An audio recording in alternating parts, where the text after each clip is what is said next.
1971 வங்கதேச அறிவாளர்கள் படுகொலை என்பது 1971 கிழக்கு பாகிஸ்தானில் இன்றைய வங்காளதேச விடுதலைப் போர் ஆதரவாளர்களாக இருந்த அறிஞர்களை கொன்றொழிக்க பாகிஸ்தான் இராணுவத்தாரால் மேற்கொள்ளப்பட்ட நடவடிக்கையாகும்.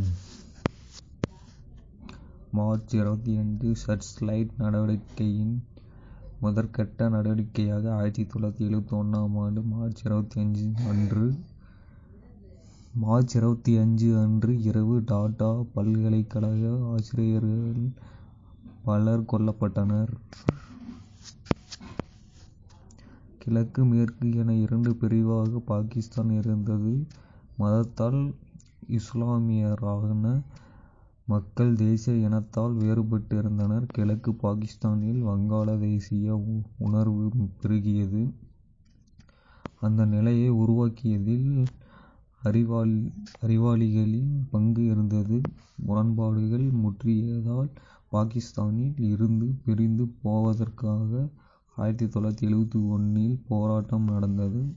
இந்தியாவும் அதற்கு ஆதரவளித்தது. அப்போது இராணுவ அதிகாரியாக மேஜர் ஜெனரல் ராவ் பர்மன் அலி இருந்தார். அறிவாளி சமூகத்தின் மீது இராணுவம் மற்றும் மதவெறியர்களின் ஆத்திரம் கிளம்பியது. அதனால் பாகிஸ்தான் இராணுவமும் ஜமாத்-இ-இஸ்லாமி என்ற மதவாத அமைப்பும் இணைந்து செயல்பட்டனர். டிசம்பர் 14 படுகொலை ஆசிரியர்கள், பேராசிரியர்கள் உள்ளிட்ட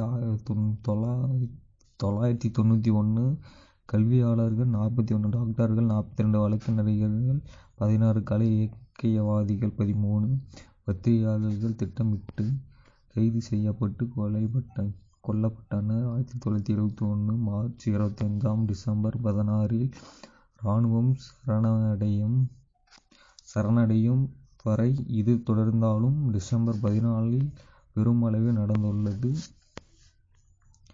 புள்ளி விவரம்: கொல்லப்பட்டவர்களின் விவரம்: 991 கல்வியாளர்கள், 49 மருத்துவர்கள், 42 வழக்கறிஞர்கள், 16 கலைஞர்கள், இலக்கியவாதிகள் மற்றும் பொறியியலாளர்கள், 13 பத்திரிகையாளர்கள். ஆதாரங்கள். Thanks for watching.